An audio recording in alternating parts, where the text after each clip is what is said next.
everybody, my name is Ryunn Eldred and welcome to R&R Presents Ryunnie Tube, another little segment I have here on the podcast since I'm not here with Mr. Retro for this episode, but I am accompanied by my good friend WhiskeyNBri. Say hi, Bri. Hey. Hi. Hey! It's really What's nice up, to have you everybody? here on Ryunnie Tube as we discuss the Borderlands movie trailer. Mm-hmm. I've wanted to do movie reviews and kind of reviews on my channel for a while for the Ryunnie reviews stuff, and I think Ryunnie Tube is a great segue to kind of open that up. And I feel like with Borderlands just dropping their trailer a couple days ago, this is the perfect opportunity to talk about it, especially since me Yeah. and you are both fans of the Borderland game. So It seems it I don't know.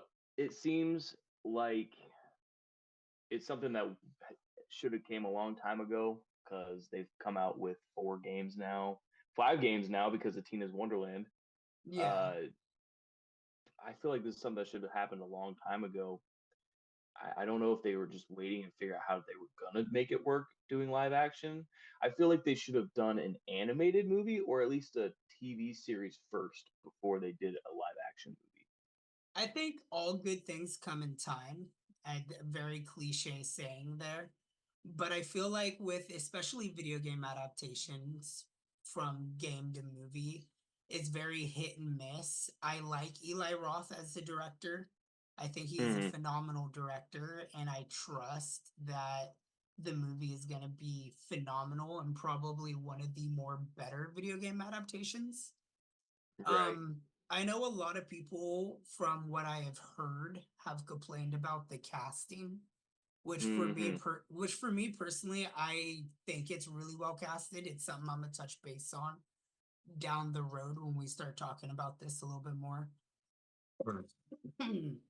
But let's jump into first perspective view.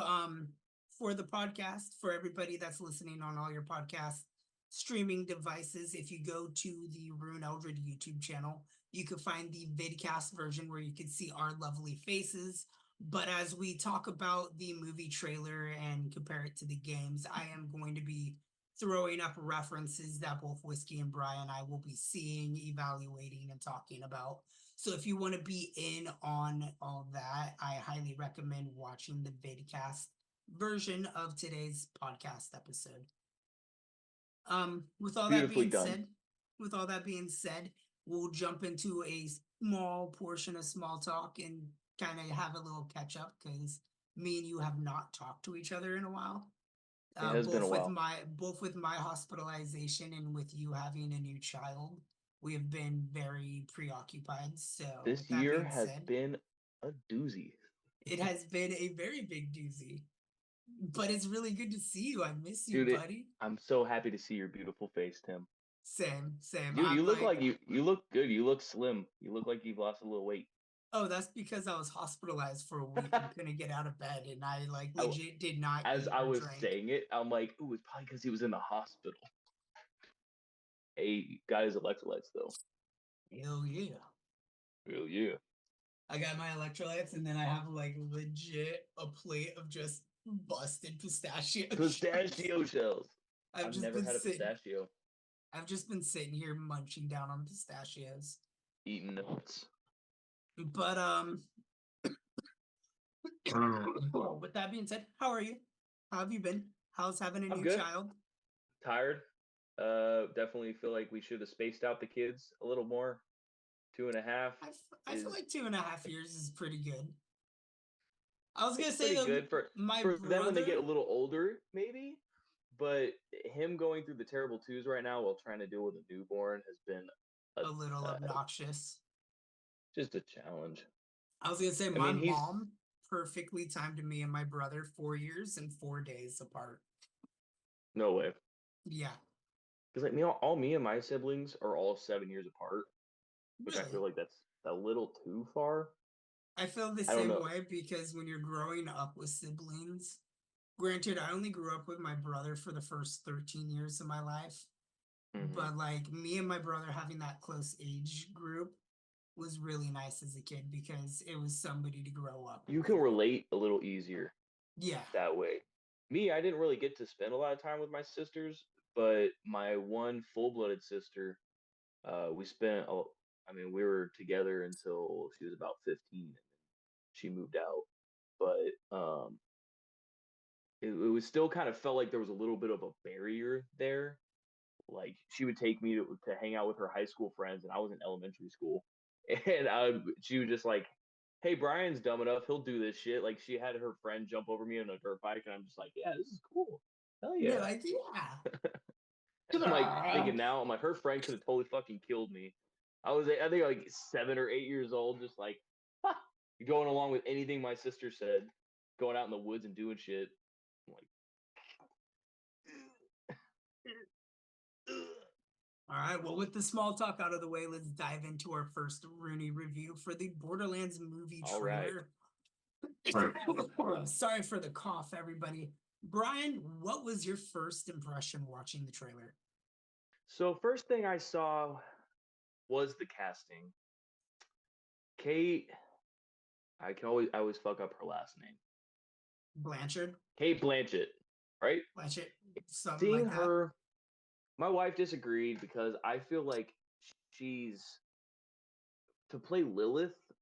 I don't know, seeing her as Lilith and Kevin Hart as Roland, they're together in the game. They totally fucking hook up in the game.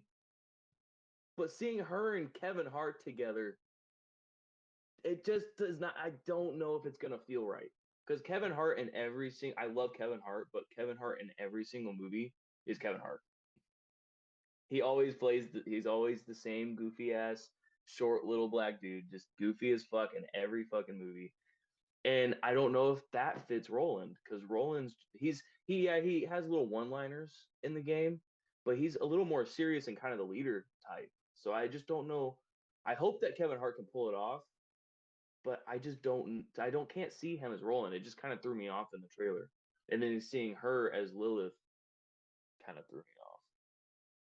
I think with the trailer's cold opening of the doll like vault thing and you see everybody for the first time, Mm-hmm. I was astonished because I thought it looked really well. Seeing like Visually, it looks awesome. Visually, it is stunning. Like if you look here on the chat on the side, I have like a screenshot of the rack that's at the very beginning of the trailer that like flies in and picks up. I think it's a skag. Mm-hmm. Oh yeah, that looks awesome. Like the CGI looks great. The CGI on the monsters looks phenomenal. Yeah, but I have a counter argument. You know what also had pretty decent CGI? Monster Hunter. And I never saw the Monster Hunter movie. It's weird, man. I think the use of CGI is going to be very practical for this. It kind of has to with the adaptation of a game like Borderlands, because Borderlands is so outlandish with the explosions, with the effects, with the characters, with which the costumes look awesome too. Yeah, I think the costume design, the setup, everything, it looks great. I think I could agree with people when they say Kate Blanchett looks a little old to play Lilith, because Lilith's supposed to be in her 20s in the game. Mm-hmm. And when I first saw her, I was like, okay, she does look a little older. I thought Kevin Hart looked great as Roland. I think his outfit design looks phenomenal. It reminds me of Roland from the games. Lilith reminded me of Lilith. Tiny Tina really reminded me of Tiny Tina really, from 2. I feel like she was the one that matched the casting. I feel like they had to make sure they did her right, or people would have been pissed. And the actress, I feel like with what I got from the trailer, I feel like she's gonna do great as Tina. I think she's gonna do really good. I feel like she's gonna have more of the antagonistic, annoying charm rather than Tiny Tina. Yeah, well, Tiny, I feel like she wasn't more really... in the second one. In the second one, she was. And then Craig looks awesome as the Psycho. We get some cuts of certain characters. We get to see Marcus in the trailer. Marcus looked amazing. Did we get to see Mordecai or Brick? Because that's one No, thing that kind of threw me off. Because I don't. I so this is what I'm thinking is they're mashing the first two games, the narrative of Borderlands 1 and 2 together to make a story. I think if we do see Mordecai Brick, I feel like it's going to be like a small cameo where they're kind of just like standing off in a corner somewhere, and fans who are eagle-eyed will notice and be like, "Oh, that's them." Because Mhm. the trailer takes the important two characters of each game. So Borderlands 1, Lilith and Roland are essentially like the main characters. Roland is the unsung leader, and Lilith is literally the most important person in the series. Scooter's gonna be in the movie. Who? Scooter. Gooter? Scooter. Scooter, yeah. Bro, the vehicles looked amazing. I have a screenshot of Yeah, one they of the did. vehicles when like Lilith goes and flips over the fridge and she's shooting at the like Bobby vehicle. Lee. Bobby I Lee's gonna was be in the movie. Yeah, Bobby Sorry. Lee's in it. The dude who's playing Marcus looks amazing. I feel like the main antagonist, the dude in the coat Isn't with the that Dutch beard, Vanderlyn? I That is feel Dutch Vanderlyn. It is. I feel like he is Dr. Ned. I feel like the villain is Dr. Ned. Really? Yeah, because when I look at the main bad guy, it kind of screams that. He doesn't look like Handsome Jack should. Because Handsome Jack is very pronounced in his looks. So I don't see him being the villain. The guy reminds me, and when I look at the main villain guy, he reminds me a lot of Dr. Ned.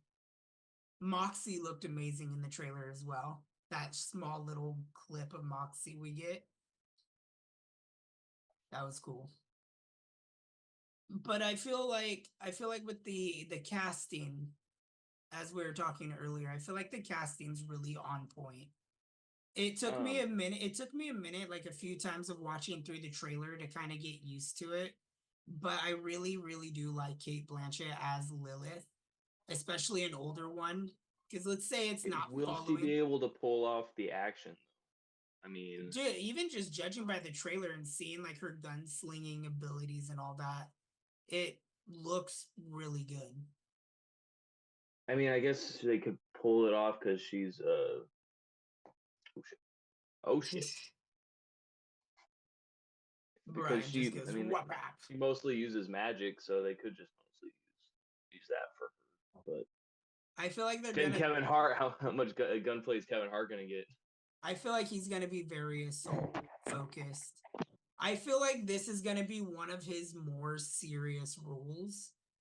I do It's feel gonna like have to be, or nobody's gonna be able to I take it serious. I feel like they're gonna Kevin Hart Roland, if that makes sense. Like they're gonna make him a Kevin Hart character, but I feel Mm-hmm. like it's not gonna be like the typical Kevin Hart character, the obnoxious, trying to be overly funny, in your Short face joke all the attitude. time. Because it was like when he was in the bus, even driving the bus through the Piss Gulch Gully or whatever, Mm-hmm. you could tell like from that little scene that he is going to be the leader of the group in the way that he dictated himself over the rest of the people in the bus and all that. My only I thing is, I feel like they could have done better casting though. But well my main even argument about it is like if they got Idris Elba, I feel like he would have been the perfect role. I feel like Idris Elba would have did a good Roland, but I feel very confident in the casting of Kevin Hart. Even when like early like casting rumors were being talked about and they're like, yeah, it's going to be an adaptation of the original game and it's going to be Roland, Mordecai Brick, Lilith, and Kevin Hart's going to be Roland, Dwayne The Rock Johnson's going to be Brick. Like even then I was still like all for it because I do think Kevin Hart has the ability to be the leader type in a more serious actiony role. Because it's going to be Borderlands. It's not like it's going to be a straight like Super die serious, hard. yeah. It's not going to be super serious, but I definitely feel like he's going to have the what's the word I'm looking for? The warm-hearted leader approach, where he's not like a hard ass. Yeah, he's not going to be the hard-ass military dictator leader that I feel like Roland could have been in the games. But I feel like he's going to be kind of the more Star-Lord-esque leader of the group. Right. I could see that. And the one last thing that kind of threw me off was Jamie Lee Curtis as Tannis, because when it showed her, I'm like, who the hell is? When it showed her on the poster, I'm like, okay, who's that? I see Lilith, I see Roland, I see Claptrap, I see Tina, I see the Psycho. Yeah, I see him, and then I'm like, who the fuck is that? Who is that? It doesn't even look like Tannis at all until I was watching the trailer that you sent me on TikTok, and it showed her steal the gun from Roland. He's like, you just asked for the gun, and she just takes it from him, and I'm like, okay, that's Tannis. It kind of clicked then. So at first I had mixed feelings about it, but I think She's been tied to the role since early development too. Like she was one, yeah. Her and Kevin Hart were two of the originally cast people that were tied to the project. Because Kevin Hart's been tied to it since like years ago when they first announced that they were going to be working on a film and that Eli Roth was going to direct it. Kevin Hart's been attached to it. So I think that's also another reason why like him being Roland doesn't affect me as much in terms of the shock value, because I've had that time to warm up to it. Like I didn't even know they were making a Borderlands movie. Oh, that's why I started doing the Let's Plays on my channel. Oh. I like the moment they announced and actually like greenlit the project was when I started doing the videos. Oh, that was forever ago. Yeah. Damn. I mean, don't get me wrong, I do wish they would have adapted like just the first game and it would have been everything. Because as I said beforehand, I feel like they're going to mash the stories of 1 and 2 together.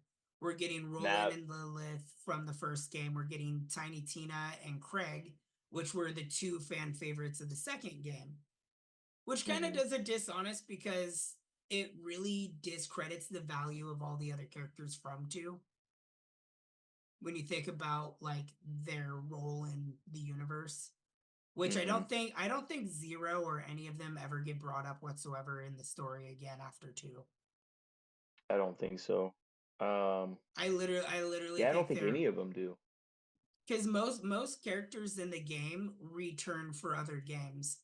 Because like in Borderlands 1, you have obviously Roland, Lilith, Brick, Mordecai, who all show up in pre-sequel or have a significant. And they all show up in the second one too.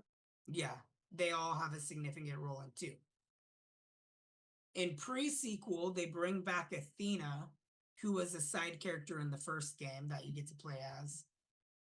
And then they set up everybody from 2 that you ended up going against and killing, which made sense since it was a pre-sequel. But I never got a chance to play 3. But I don't think in 3 Tales of the Borderlands and in the Telltale Borderlands, I don't think Zero, the Gunslinger, any of them actually show up in any of the continuations. Yeah, I don't think so. I played a little bit of 3, but I didn't find enough background of 3. But yeah, I was gonna say I noticed your backgrounds 3. I played some of it. I played some of the events, but I didn't get that far into the story. I started it over like 3 or 4 times. I'm working through all the games right now with Max Mayhem, John, and possibly Chris. That's cool. Yeah, we're in pre-sequel right now. It's fun. It's been a lot of fun. It is. That's another one. I beat the first and the second one, and I'm almost at the end of pre-sequel. But yeah, just the third one I bought it when it came out. Well, dude, even the Telltale Borderlands game, the characters return for that. Because Rice has a huge role in 3. And everything. I don't know how we got on the subject of the games when we're supposed to be talking about the movie, but yeah. Yeah, my bad. No, it's all good. I think I brought up the game. It's all Borderlands related anyways. The one last thing I was going to bring up was Jack Black as Claptrap, which I feel like he can do a good Claptrap. My only thing is, why didn't they just get the original voice actor for Claptrap? I've heard a lot of people say the same exact thing as well. And I think it has to do with the fact that it is a star-studded cast. Mm-hmm. And with video game adaptations, majority of the time they don't do well box office wise. I mean, I can see that, but it's I would very just feel rare for a live action video game adaptation to do well. Outside of like Netflix's The Witcher and like the falling apart Silent right now. Hills, the video game And when adaptations rely on star-studded casts, I feel, yeah, and that's which what is they did with Super unfortunate, Mario Bros. Also. which Well, is that's not live very action. Never mind. Never unfortunate. mind. Not live action. But I do have a lot of faith in this. Eli Roth is phenomenal. The screenshots that I took that I'll be showcasing during this podcast, the screenshots look phenomenal. I'm pretty sure the giant thing that they're driving towards in the pissed goalie is the Harvester, which was the hidden boss in the first game. The giant like tentacle monster that they drive the bus through. I don't remember that. Which regardless, seeing that giant monster makes me excited because one of the big draws of Borderlands as a looter shooter is the monsters. Mm-hmm. And it looks like the movies are going to adapt a lot of the creatures, the monsters. You've seen the rocks, the skags. I feel like Eli Roth will do a very good job bringing that world to life. And I think if anything else fails, I do think the movie will guarantee leaving an audience with an at-all feeling of the world of Pandora. Because I think they're gonna have to find a really strong balance between the action, the story, the environment, the world, all that, and make it not feel rushed as at the same time, which I think it's possible, and I'm having high hopes for it. Yeah, the pacing is going to be everything for the movie. Because that's the only argument I've heard from like the Super Mario Bros. Movie was that a lot of people said that it felt rushed, which I love it. I absolutely love it. I didn't even notice it, but when I heard someone say that, I'm like, okay, it does feel a little rushed It does feel like it does get a little rushed in Super Mario Bros. But I because feel it's like just that's like, going okay, to they're be here and then they're hard. there and then they're I feel huh? like that's going to be hard for a Borderlands movie because when you take the idea of the game where you're going and you're just getting a bunch of missions, Mm-hmm. it's hard to focus the narrative on that unless you take a draw That that the Vault Hunters go to one location, which would be the city that was in the preview, where mm-hmm. like Bobby Lee, Marcus, and all them are. I see them going there, going to Moxie's bar, finding out about the Vault, and the rest of the movie focuses on their journey from like A to B, getting to the Vault. And I feel they're like gonna run into stuff on the way, I believe. that is exactly how it's going to play out. They're going to take Marcus's bus. Hold on. They're going to take Marcus's bus from the city after receiving information about the Vault. And they're going to pretty much be fighting the monsters, psychos, and then kind of midway through is when they're going to go against the main bad guy and the Atlas Corporation with the Crimson Lance and all that. Because Commander Knox. they were in the trailer, the Crimson Lance and all them showing up in their red suits and everything with Tiny Tina on the Hyperion little thing. It's gonna rain body parts. But I feel like the action and everything is gonna be used to kind of push the movie forward. Right. And I feel like the set pieces for that with the action scenes are gonna be spectacular. But I do feel like the action pieces are going to make the movie feel rushed. Because look at it like John Wick. There's only so much you could do in a day. And when you're literally going from fight to fight to fight to fight. The thing is, like John Wick, I think, because you're talking about John Wick 3. In John Wick 3, they do that where it's fight to fight to fight to fight, but that one it's literally from the moment the movie starts to the end, he's just constantly having waves of people coming at him the entire movie. So there's no time jumps. It's literally just okay, he's done with this fight. Literally the next second somebody else is attacking him. So if they do something like that where there's no time jumps, it's literally just like okay, they got past this obstacle and now they move like maybe a mile down the road and then boom, another obstacle that's still story driven well enough to where because obviously if it does well enough, they're probably gonna have a sequel. I don't know if it maybe they're gonna I make it to definitely the feel like this will get a sequel. because I definitely feel like that. they're either gonna end it in two ways. They're gonna get to the vault, and it might be a little rushed, or they're gonna get about part way there. They're gonna get stopped, and then they're gonna maybe make a sequel, and then they're gonna finally get to the vault. That's the only way I could see them not rushing it. That's why I suggested I maybe they should have done like a TV series first, and then or something. I don't. I think the movie will end with them getting to the vault, having a huge fight out with whatever monster is there, in addition to whoever is chasing them down, whether it's General Knox, Dr. Ned, or whoever the guy in the coat with the beard is, whoever his character is, whoever is hunting down the Vault Hunters. I feel like are going to fight at the Vault.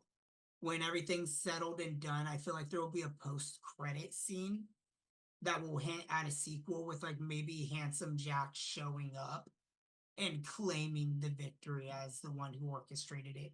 Kind of like how he does in the game where he claims he is the Vault Hunter that did it all. Right. Because with that, then that leaves it open. If they do well, they're open for a sequel. If they don't do well, then it was just a cool Easter egg for fans. Right. Also, bone to pick, actress that's playing Ellie is not big enough. She needs to add like 400 pounds to the badonk. Dude, who? The Ellie, Scooter's sister or whatever, girlfriend. Oh. The big bitch. The big lady. Dude, it'll be cool seeing Scooter and her and everything. I'm excited.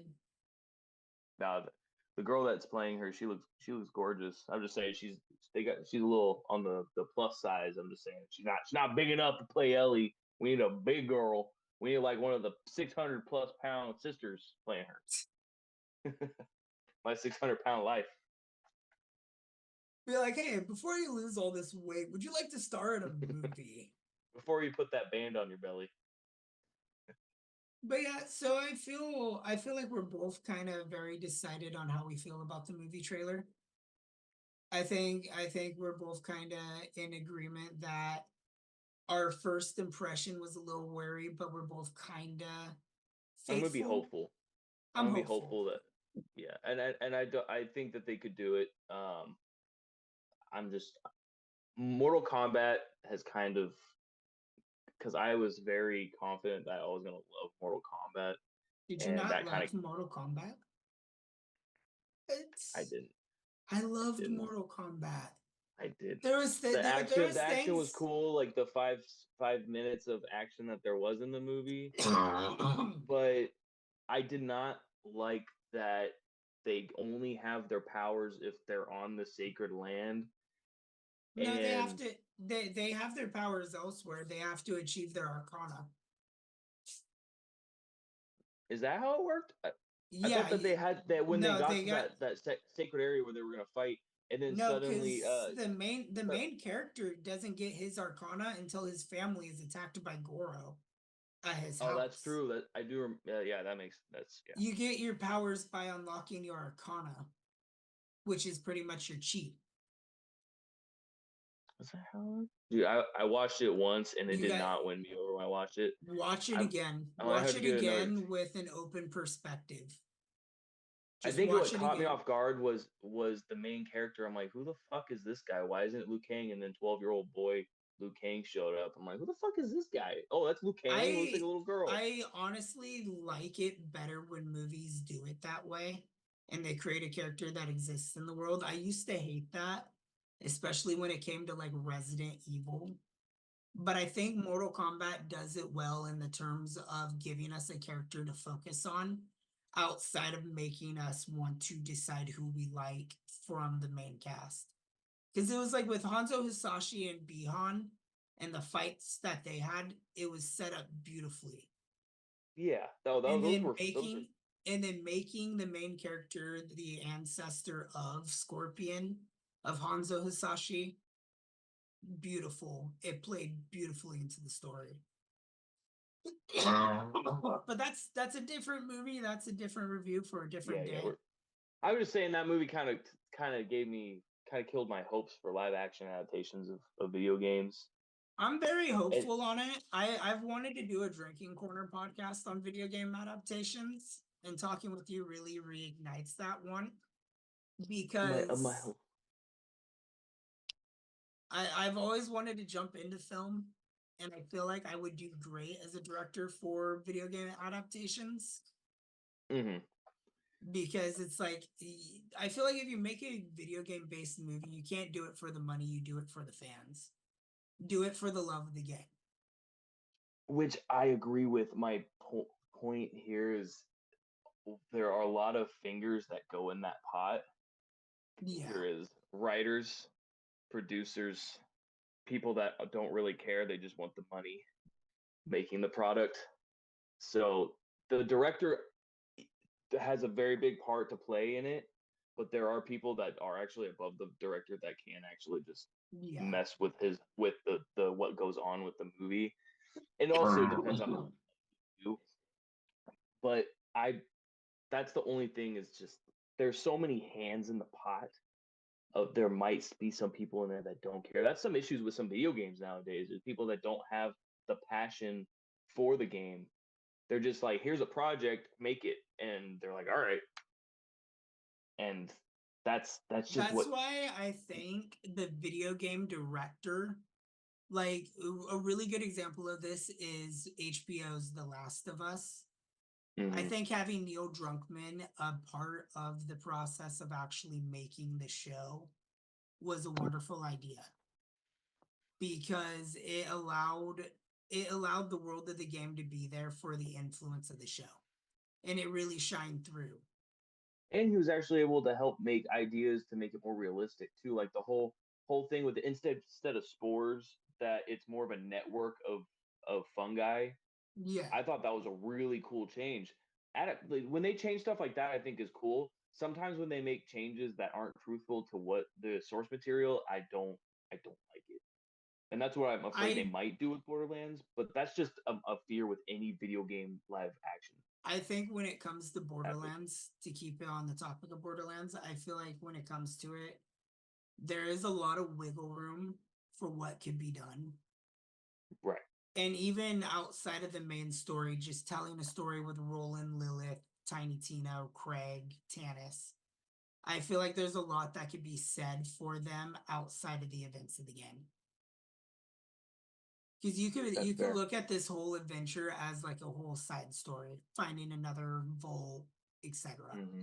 Because as it shows in pre-sequel, like Lilith and Roland do go out together alone without Mordecai Brick.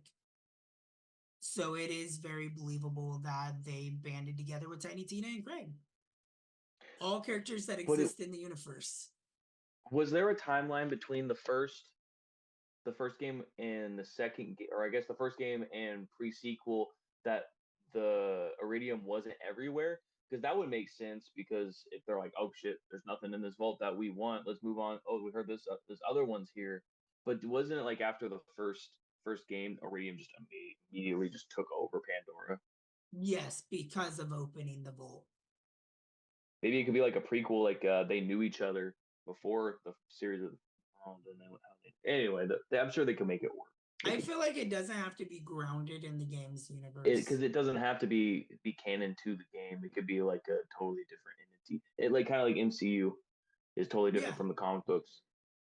I think in of itself, if you look at the movie as not being a faithful adaptation of the games, but just the story that takes place in the universe, I think it's going to be phenomenal. Because you got to remember, at face value, all Borderlands is a story told by Marcus.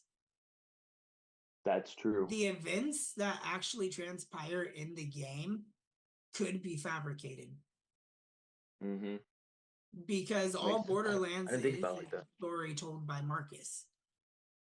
This could just simply be another story told by Marcus. Yeah. And I think that's where the movie's gonna have a lot of wiggle room for continuity. Mm-hmm. That's fair. That's actually very fair. You may have swayed me on my worries a little bit there with that point, honestly.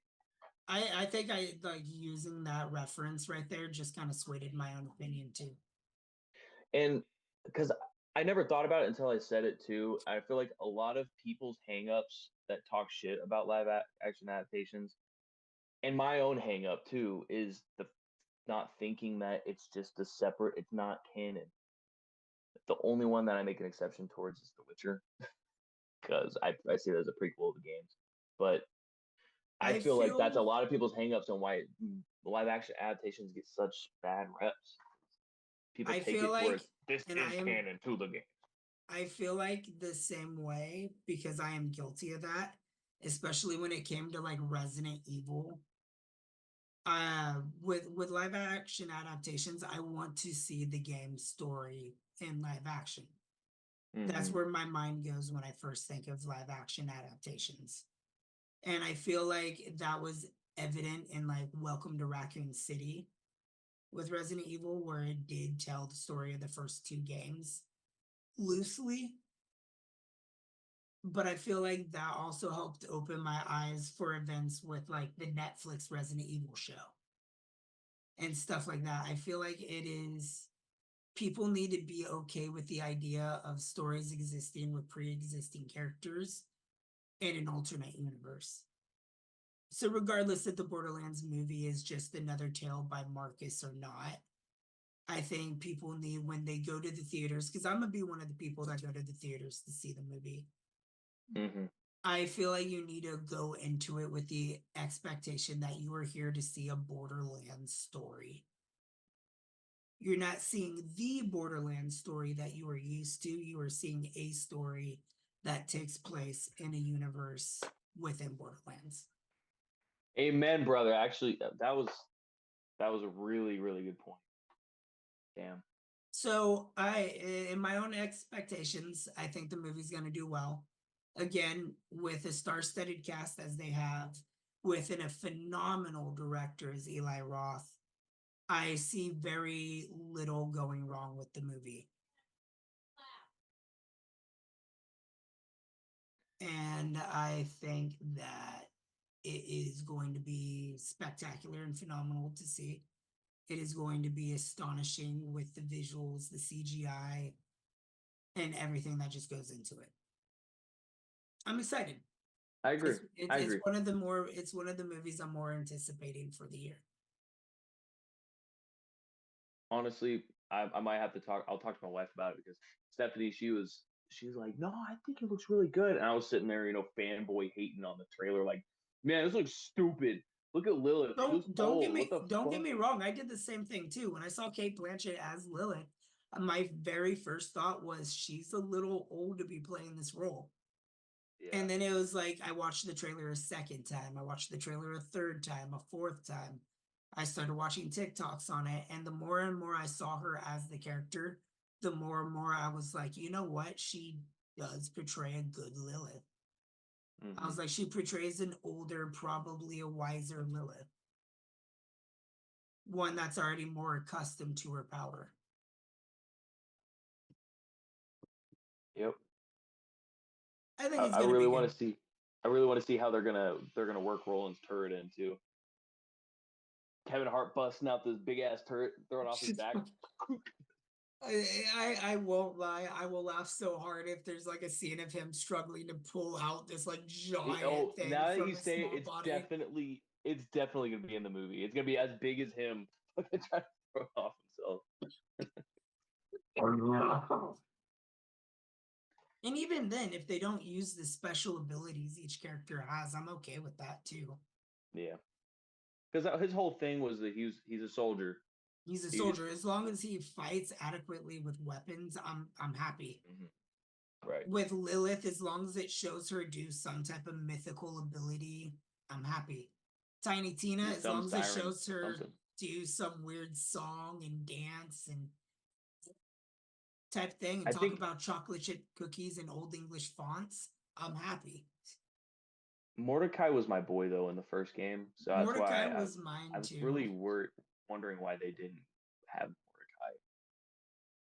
Mordecai. Mordecai was who I canonically played as for Borderlands, which is funny because when I play games, I typically always pick the main character when I go to do a story-driven game.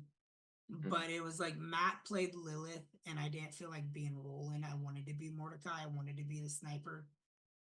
Right. So we did it that way.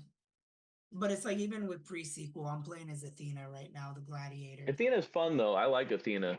I do like Athena too. Dude, her shield's so bad. When you get like a whole bunch of dudes in front of you, you bust that shield out and just you get it to where it ricochets between everybody. That shit's so fucking But yeah, I feel like this is a good spot to conclude for the Ryunnie review for Borderlands. I have one question before we stop though. Ooh, What's your favorite gun manufacturer in Borderlands?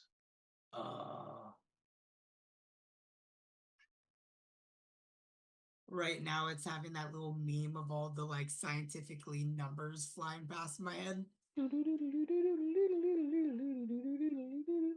I can't remember the manufacturer, but in Borderlands, the Game of the Year edition, I had this gun, and it was a little tiny pistol that one-shotted everything. Oh shit. And it was like extremely OP. I don't know if it was one of those glitch hack weapons or not. I forget how I acquired the weapon, but I got it. And I mean, it killed everything in one hit, pretty much. It was OP'd as no, in the first game. Oh, in the first game. Yeah. I'm playing through the first game right now, also in on the Switch, and I'm trying to. Where did you get it? Because I'm gonna have to try to look for it. Oh, you said you don't remember where you got it. Okay. Yeah, I don't Look it remember up. where. Mine's gonna have to be either Jacobs or Mollywan. I feel like a majority of my guns are Jacobs. But with that being said, everybody, we are going to conclude the Ryunnie review for Borderlands trailer here. Let us know in the description or in the comments down below if you're watching on YouTube or whatever. You could comment on what your guys' opinion of the Borderlands trailer was. If our breakdown has swayed you in any way to like the movie even more or less. And I'm excited for it. I'm excited to see another trailer. I'm excited to see the movie in theaters. John and I will probably go and see it together as we nerd out like a bunch of nerds. Me, John, and Matt probably. Oh my god! You're gonna get the cup? You're gonna get the? Oh, dude, I'll get a cup and popcorn tin, guaranteed. Oh yeah. I'll hunt down every movie Dude, theater to make sure I that get graphic one. is gonna have to be boss. I agree. But yeah, I hope you guys enjoyed it. If you did, again, hit the like button, share with your friends, family, pet, rock, cat, dog, whomever you got to share your podcasts with. Thank you again for listening on any of your podcast streaming devices. Hopefully, we'll be having more regular episodes of R&R podcast with me and Mr. Retro. I know it's been a while since our Battleship one, and I've had to do kind of spin-off Ryunnie Tube episodes, but I still enjoy doing those. Big thank you to WhiskeyNBri for being here for this podcast episode. My pleasure, bud. Hopefully we'll be able to get you on Drinking Corner tomorrow if you're up for it. As we talk about game theories. It would be 9-10 o'clock my time. Okay. I might be able to make that. About 10, if you do it about 10 o'clock, I might be able to make that. Okay, I'll we'll work on it off camera. Yeah, I'll talk to you. Okay. Again, thank you everybody for listening. We hope you enjoy the rest of your night. Toodaloo, everybody. Toodaloo. Ooh.